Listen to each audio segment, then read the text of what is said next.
नमस्कार साथियों, आज की बहुत बड़ी बिग अपडेट है कि आप सभी का जो इंतज़ार था कि अंग्रेज़ी माध्यम के स्कूलों में इंटरव्यू कब से शुरू होंगे, कब इनके फॉर्म भरना शुरू होंगे, ये सारी डाटा आपको इस जो नोटिस है इसके अंदर आपको देखने को मिलेगी। क्या प्रक्रिया रहती है और किन किन का इंटरव्यू के थ्रू यहाँ पर चयन हो जाता है, कंप्लीटली हम इसमें देखेंगे।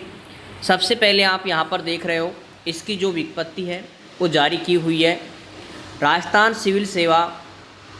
सिविल सेवा अंग्रेजी माध्यम विद्यालयों में कार्मिक की नियुक्ति के लिए चयन और सेवा के नियम शर्त 2023 के अकॉर्डिंग यहाँ पर क्लियर इस चीज़ को लिखा गया है कि राज्य में अंग्रेजी माध्यम में विद्यालयों में चयन हेतु इसमें महात्मा गांधी राजकीय अंग्रेजी माध्यमिक विद्यालय, विवेकानंद माध्यमिक विद्यालय जो कि मॉडल स्कूल होते हैं, और समस्त राजकीय अंग्रेजी माध्यम विद्यालय, इनके लिए शिक्षकों और कार्मिकों के आवेदन पत्र आमंत्रित किए जाते हैं। ठीक है, अब यहाँ पर आप देखो किन किन के यहाँ पर आवेदन है, इनको भी आप देख सकते हैं। पद स्थापन, और यहाँ पर आप एक एक को देखें। प्राचार्य हैं, प्रधानाध्यापक फर्स्ट ग्रेड, वरिष्ठ अध्यापक सेकंड ग्रेड विभिन्न विषयों के, वरिष्ठ अध्यापक, शारीरिक शिक्षक, पुस्तकालय दक्ष ग्रेड सेकंड, वरिष्ठ प्रयोगशाला सहायक, अध्यापक लेवल 2 अर्थात थर्ड ग्रेड टीचरों के लिए भी यहाँ पर इसमें इंटरव्यू के थ्रू आप जा सकते हो। अध्यापक लेवल 1 है, शारीरिक शिक्षक पीटीआजी हैं, कंप्यूटर शिक्षक, वरिष्ठ कंप्यूटर अनुदेशक, बेसिक कंप्यूटर अनुदेशक और पुस्तकालय दक्ष ग्रेड 3, प्रयोगशाला सहायक लैब असिस्टेंट। आगे भी आप इसमें जो देखें कि जिन विद्यालयों में कंप्यूटर अनुदेशक और के पद स्वीकृत हैं, उन विद्यालयों में वरिष्ठ कंप्यूटर अनुदेशक, कनिष्ठ कंप्यूटर अनुदेशक को शेष विद्यालयों में कंप्यूटर शिक्षक के पद पर अध्यापक लेवल 1 या अध्यापक लेवल 2 के शिक्षकों को लिखित परीक्षा के माध्यम से चयन उपरांत कराया जाएगा। इसके बाद आगे यहाँ पर आप देख सकते हैं आवेदन के शर्त क्या हैं, दिशा निर्देश क्या हैं, इनको आपको ध्यान में रखते हुए भरना है और किन किन जिलों में हो सकता है पोस्ट के अकॉर्डिंग यहाँ पर आप देख सकते हैं। आवेदक आपको दे रखा है, आवेदक की तिथि है 15/7/2024 से 22/7/2024 तक। साला दर्पण पोर्टल के माध्यम से आपको भरा जाएगा, जो कि आपका स्टाफ लॉगिन है। यहाँ क्लियर लिखा हुआ है स्टाफ लॉगिन के माध्यम से ऑनलाइन आवेदक होंगे, और जैसे ही आप अपना स्टाफ लॉगिन ओपन करोगे उसमें आपको यहाँ पर शुरू हो जाएंगे। किस तरह से ऑनलाइन करना है इसका हम नेक्स्ट वीडियो में आपको डिटेल से बता देंगे कि कैसे आपको ऑनलाइन फॉर्म भरना है। इसके अलावा पद नाम और विषय और पद स्थापन हेतु जिले भरना, ये थोड़ा सा ज़्यादा इम्पोर्टेंट है। इसको आप देखें कि किन किन का चयन होगा, कितने ज़िलों में कर सकता है। प्राचार्य या प्राध्यापक विभिन्न विषयों के फर्स्ट ग्रेड और लेक्चरर की प्रिंसिपल और लेक्चरर की बात है यहाँ पर, वो किसी भी ज़िले में जा सकते हैं। न्यूनतम 50 ज़िले दे रखे हैं, तो किसी भी ज़िले में जा सकते हैं ये। वरिष्ठ अध्यापक, यहाँ पर आप दूसरा देखेंगे कि जो वरिष्ठ अध्यापक हैं विभिन्न विषयों के, वरिष्ठ सहायक शिक्षक अध्यापक, पुस्तकालय ग्रेड सेकंड, वरिष्ठ प्रयोगशाला सहायक, वरिष्ठ कंप्यूटर अनुदेशक, अर्थात सारे सेकंड ग्रेड कर्मचारी हैं ये। इनके लिए फिक्स दे रखा है केवल एक मंडल के समस्त जिलों में, न्यूनतम एक जिला व अधिकतम संबंधित मंडल के समस्त जिलों में। तो आप जिस ज़िले में कार्यरत हैं उनमें से किसी भी अन्य ज़िले में आप जाना चाहते हैं तो उस मंडल के, जो आपको पता है जैसे प्रत्येक मंडल में किसी में 3 ज़िले हैं, 4 ज़िले हैं, 5 है, उदयपुर में 6 भी ज़िले हैं, तो उसमें एक टीएसपी का है, कुछ टीएसपी के ज़िले हैं। पी का जो टीएसपी में होता है और नॉन टीएसपी में आपका ट्रांसफ़र होगा। तो एक मंडल के किसी भी ज़िले में आपका ट्रांसफ़र हो सकता है।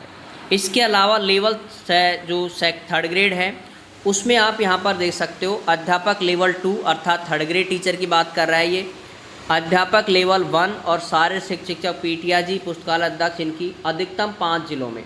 5 जिलों में आप किसी भी 5 जिलों में से आपको किसी भी ज़िले में चयन हो सकता है 5 में से, और किस प्रकार से चयन होगा इसकी प्रक्रिया इसमें आगे दे रखी है। हम पूरे निर्देश को थोड़ा सा ध्यान से पढ़ेंगे क्योंकि प्रत्येक लाइन को यहाँ पर इम्पोर्टेंट है। व्युत्पत्ति होती है वो बहुत महत्वपूर्ण होती है, उसकी प्रत्येक लाइन काम की होती है। अब यहाँ से देखें आगे कि ऐसे आवेदक जिनके प्रतिस्थापन किसी जिले का विकल्प आवेदन में नहीं भरा गया है, उन्हें आवेदन पत्र स्वीकार नहीं किए जाएंगे। इस चीज़ का क्या मतलब है कि जब भी आप फॉर्म फिल करोगे उसमें आपका ज़िले का विकल्प या फिर मंडल का भरना, मंडल में भी आपको ज़िले का विकल्प का भरना बहुत ही ज़रूरी है, क्योंकि बिना ज़िले के भरना के कारण आपका आवेदक पत्र स्वीकार नहीं किया जाएगा। इस चीज़ को विशेष अंकन किया गया है, इसका आप ध्यान रखोगे। इसके अलावा आगे की प्रक्रियाओं को आप देख सकते हो। चौथे नंबर पे यहाँ पर जो दे रखा है, प्रत्येक लाइन को हम एक एक करके देखेंगे डिटेल से, क्योंकि ये व्युत्पत्ति है। अंग्रेजी माध्यमों में स्वामी विवेकानंद मॉडल स्कूल सहित पदस्थापन हेतु पूर्व में अपनाई गई किसी भी विशेष चयन प्रक्रिया में चयन उपरांत पदस्थापित। इसमें क्या है, कुछ साथी ऐसे हैं जिन्होंने पहले अंग्रेजी माध्यम में इंटरव्यू दिए थे, फाइनल चयन हुआ था, लेकिन उन्होंने ज्वाइनिंग नहीं की। उन शिक्षकों और कार्मिकों को इसके लिए पात्र नहीं माना जाएगा। 5 पर है, अंग्रेजी माध्यम विद्यालयों में चयन हेतु पूर्व में किए गए आवेदक प्रक्रिया हेतु मान्य नहीं किया जाएगा। मतलब पहले किसी ने आवेदन कर रखा है, वो सारे आवेदन रिजेक्ट है। अब आपको करने हैं 15 से लेकर के 22 तक, 15 से 22 जनवरी तक आपको ये आवेदक करने हैं। 6 नंबर पे आप देखें यहाँ पर आवेदन हेतु विभाग के पदाधिकारी शिक्षक कार्मिक वर्तमान में माध्यमिक और प्रारंभिक शिक्षा में कार्यरत ही पात्र होंगे। अन्य विभाग और परियोजना में प्रतिनियुक्ति के तहत कार्यरत शिक्षक, हाँ, यदि कोई शिक्षक प्रतिनियुक्ति के तहत लगा हुआ है, प्रतिनियुक्ति पर अगर कोई लगा हुआ है, प्रतिनियुक्ति पर यहाँ से देखिए क्लियर लिखा है, प्रतिनियुक्ति के तहत अगर कोई कार्यरत शिक्षक है तो वो इसके लिए पात्र नहीं होगा। ठीक है। शिक्षक 7वें नंबर पे आप देखें, शिक्षक और कार्मिक द्वारा आवेदक मूल पद और विषय के अनुसार होंगे। जिस विषय के आप हो उसी विषय के ट्रांसफर आपका होगा। अंग्रेजी के हैं तो अंग्रेजी का होगा, विज्ञान के हैं तो विज्ञान का होगा। 8वें नंबर पे आप देखें, राज्य स्तर के पदों के अतिरिक्त अन्य पदों पर अनुसूचित क्षेत्र के शिक्षकों को, वो बात बता रहा था मैं कि नॉन टीएसपी को केवल नॉन टीएसपी में मिलेगा और टीएसपी को सिर्फ टीएसपी में मिलेगा। ठीक है। हाँ, यहाँ पर ये है गैर अनुसूचित नॉन टीएसपी, अनुसूचित क्षेत्र टीएसपी। इसके अलावा 9 नंबर पे आप देखें कि अंग्रेजी माध्यम के विद्यालयों में चयन के लिए विभाग द्वारा लिखित परीक्षा का आयोजन किया जाएगा। ठीक है, लिखित तो नहीं होती है, वो ऑब्जेक्टिव होती है, 100 नंबर की होती है। कार्मिक द्वारा वर्तमान पदस्थापन जिलों में विकल्प दिए जाने पर उस जिले में चयन एवं पदस्थापन हेतु 10 नंबर अतिरिक्त बोनस दिया जाएगा। इस लाइन को थोड़ा सा आप देखें ध्यान से। इसमें जो बात कही गई है वो क्या है कि अंग्रेजी माध्यम विषयों में अगर आपने इसके लिए विभाग के द्वारा लिखित परीक्षा का आयोजन किया जाएगा, लेकिन उक्त लिखित परीक्षा 100 अंकों की होगी। कार्मिक द्वारा वर्तमान पदस्थापित जिले का विकल्प, जिस ज़िले में आप वर्तमान में पोस्टेड हो, अगर आप उसी ज़िले को भरते हो कि जैसे आपकी उसी ज़िले में दूर है पोस्टिंग, आप चाहते हो कि पास में आ जाए उसी ज़िले में, तो उसके लिए चयन के लिए आपको 10 अंक अतिरिक्त बोनस के रूप में दिए जाएंगे। तो ये काफ़ी महत्वपूर्ण पॉइंट है। 10वां है यहाँ पर जो है कि आवेदक विभाग द्वारा लिखित परीक्षा में निर्धारित मानदंडानुसार न्यूनतम प्राप्तांक अर्जित करने पर चयन हेतु पात्र होगा, किंतु लिखित परीक्षा में न्यूनतम उत्तीर्णांक प्राप्त कर लेने से मात्र कार्मिक को अंग्रेजी माध्यम में चयन एवं पदस्थापन नहीं होगा। इसका कहने का मतलब ये है कि जैसे 40% मिनिमम पासिंग मार्क्स है, भाई इसमें ये चीज़ें कह रहा है कि यदि 40% मिनिमम क्वालिफ़िकेशन है, 40% की अगर मिनिमम क्वालिफ़िकेशन है तो ज़रूरी नहीं है कि 40 आपके आ गए और आप उसके लिए पात्र हो जाएंगे, ऐसा नहीं है।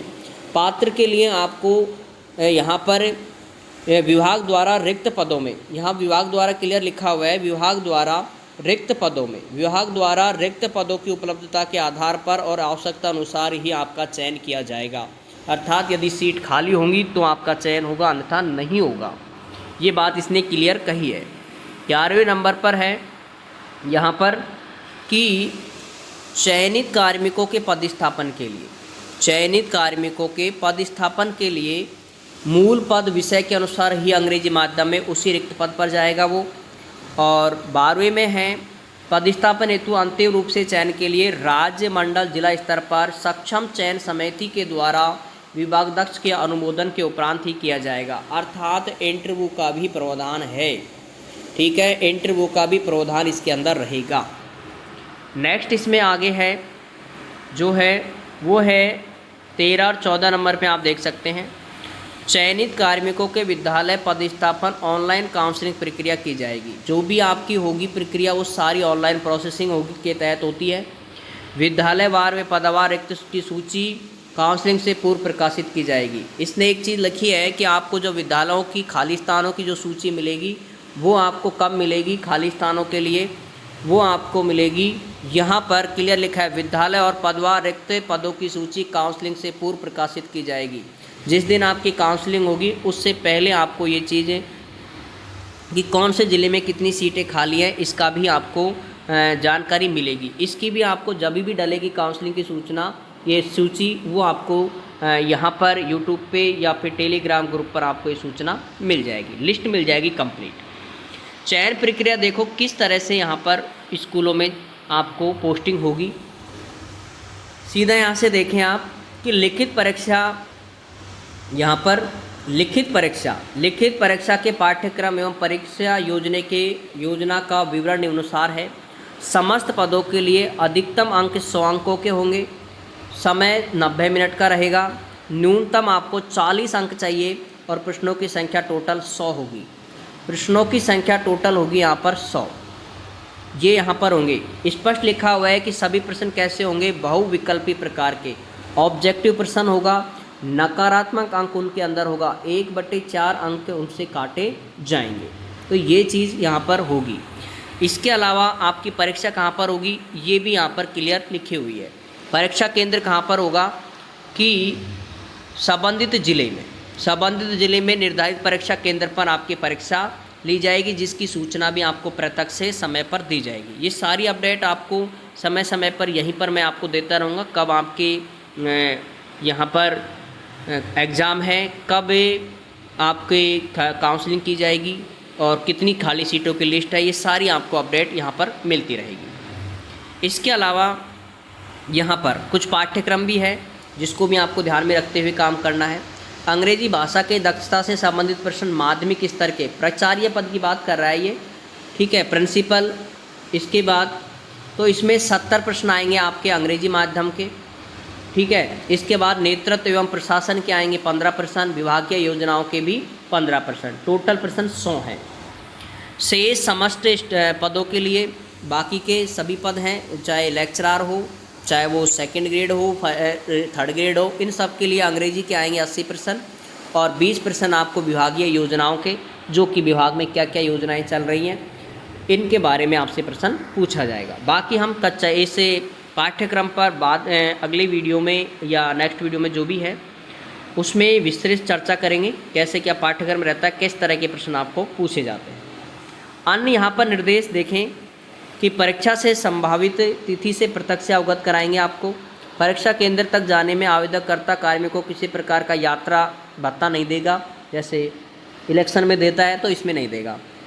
लिखित परीक्षा में न्यूनतम उत्तीर्ण प्राप्तांक लेने पर मात्र ही कार्मिक अंग्रेजी माध्यम विद्यालय में पदस्थापन हेतु पात्र नहीं होगा। रिक्त पदों के आधार पर होगा, जो लाइन इन्होंने पहले कह रखी है। अब क्या सेवा के नियम शर्तें हैं, इनको भी थोड़ा सा यहाँ पर देख लेते हैं। भाई व्युत्पत्ति है तो पूरा देखें, वीडियो थोड़ा सा बड़ा हो सकता है लेकिन काम की जो सारी चीज़ें हैं वो हमें पूरा क्लियर होना जरूरी है। आवेदक पत्रों पर चयन के पश्चात कार्मिक को 3 साल की कालावधि के लिए पदस्थापित किया जाएगा। ये क्लियर लिखा हुआ है। आपका चयन जैसे हो जाता है तो 3 साल तक आपको जो भी इंग्लिश मीडियम स्कूल है उसमें अपनी सर्विस देनी है, जो कि प्रदत्त सेवा के प्रदर्शन के पुनरावलोकन जो भी आपका प्रदर्शन रहेगा 3 साल में, उसके पश्चात निदेशक द्वारा विनिर्दिष्ट यहाँ पर ये है प्रक्रिया द्वारा बढ़ाई जाने वाली योग्यता है। तो ये जो स्पेलिस्ट फील्ड है, इसके अंदर क्या है कि जैसे आपने अच्छी कोई वहाँ पर अपना प्रदर्शन किया तो निदेशक के द्वारा आपका कार्यकाल बढ़ाया भी जा सकता है। मैक्सिमम 5 साल के लिए होते हैं ये, बाकी फिर आपको वहाँ से दूसरी स्कूलों में पदस्थापित हो जाते हैं। इसके अलावा यहाँ पर आगे देखें, नियुक्ति प्राधिकारी का किसी कार्मिक को पूर्वतः नियुक्ति अधिकारी के कार्यालय तो ऐसे सेवा अवधि के पूर्ण होने से पूर्व बिना कोई कारण दिए निम्नमुक्त करने का अधिकार होगा। ये बात भी इसने क्लियर लिखी हुई है। नियुक्ति अधिकारी द्वारा अंग्रेजी माध्यम विद्यालयों में चयन के पश्चात पदस्थापन हेतु व पदस्थापन किए गए समस्त कार्मिकों के प्रदर्शन का वार्षिक मूल्यांकन, जो कि आपको पता है क्या होता है, APAR वर्तमान में चल रहा है APR, और इसको आप सभी भर दें 31 जुलाई 2024 तक।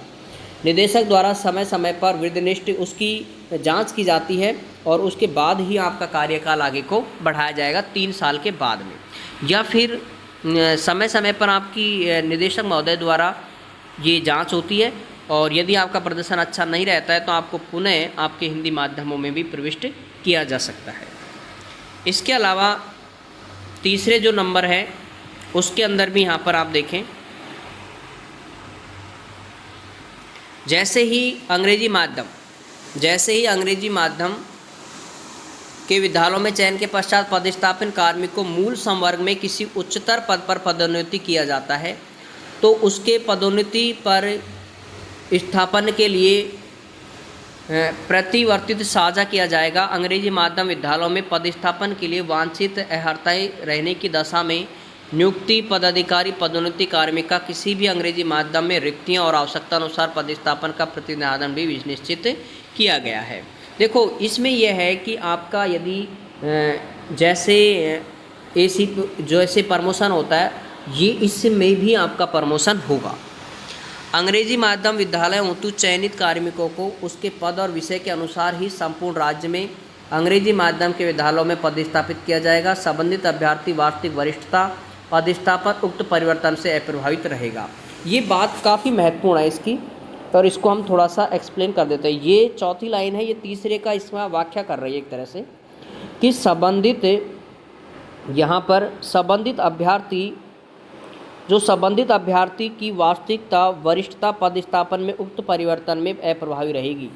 आपको जैसे आपको सर्विस करते हुए यदि 9 साल कंप्लीट होते हैं तो आपकी ACP लगेगी। भाई सीधी है कि जब जैसे ही आपके 9 साल कंप्लीट हो गए तो आपको ACP लगेगी। ACP भी किसी प्रकार से आपकी बाधित नहीं होगी। ये बात को ये कहना चाह रहा है, चाहे आप इंग्लिश मीडियम में हो चाहे हिंदी मीडियम में हो, आपके ACP पर किसी भी प्रकार का कोई भी आँच नहीं, मतलब कोई भी समस्या नहीं आएगी। इसके साथ साथ में ही यदि आपको मूल वर्ग पद में किसी उच्चतर पद पर पदोन्नति की बात करता है, यदि आपके पदस्थापित कार्य में मूल संवर्ग में किसी भी उच्चतर पद की पदोन्नति की बात करता है तो वो भी आपको पदोन्नति मिलेगी। ऐसा नहीं कि इंग्लिश मीडियम में जाने पर पदोन्नति पर कोई रोक लग जाएगी, इस तरह का कोई प्रावधान नहीं होगा।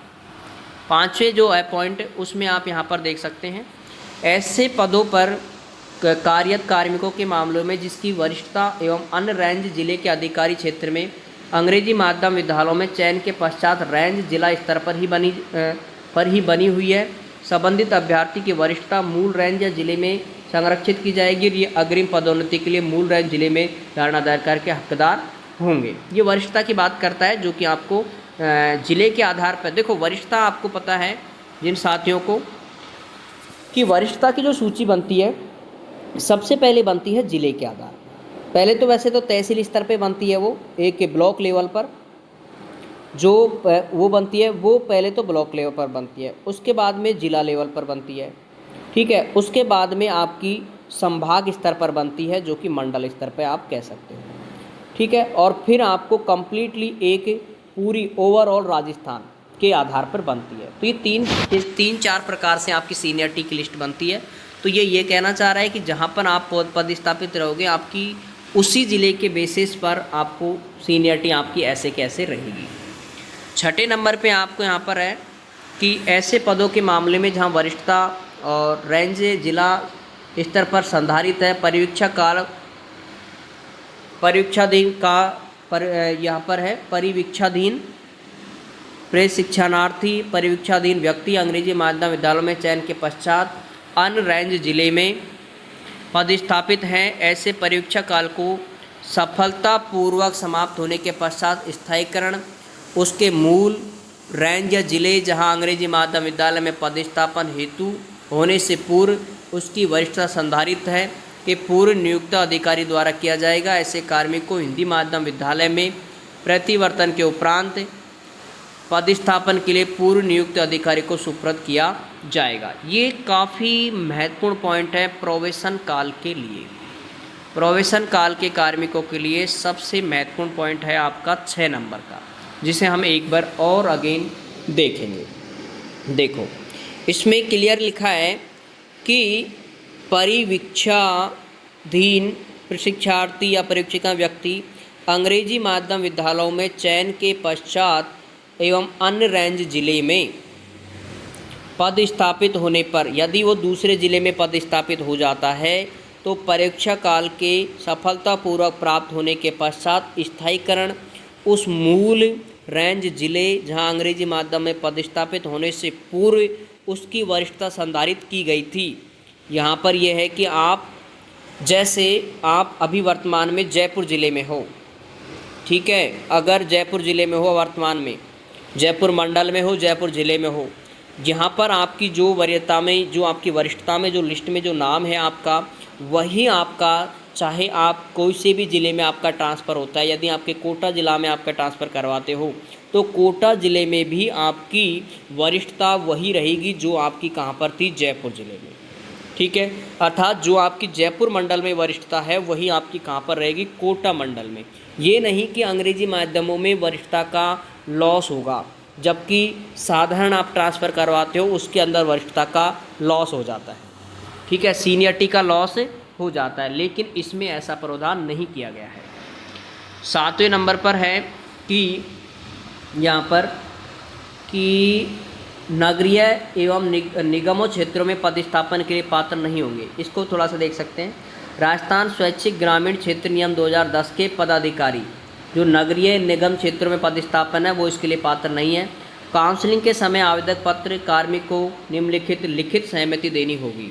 ध्यान रखना, काउंसलिंग के समय आपको ये सहमति जो लिखित है, लिखित का मतलब एक एफिडेविट के आधार पर आपको देनी होगी, ठीक है। ये सहमति पत्र है कि मैं राजस्थान सिविल सेवा अंग्रेजी माध्यम विद्यालय में कार्मिक की नियुक्ति के लिए विशेष चयन एवं सेवा के नियम सर 2023 के अवलोकन कर यह मेरा चयन अंग्रेजी माध्यम में नियुक्त कर लिया गया है। मैं आवेदक की शर्त और दिशा निर्देशों के अनुसार अपनी सहमति देता हूँ।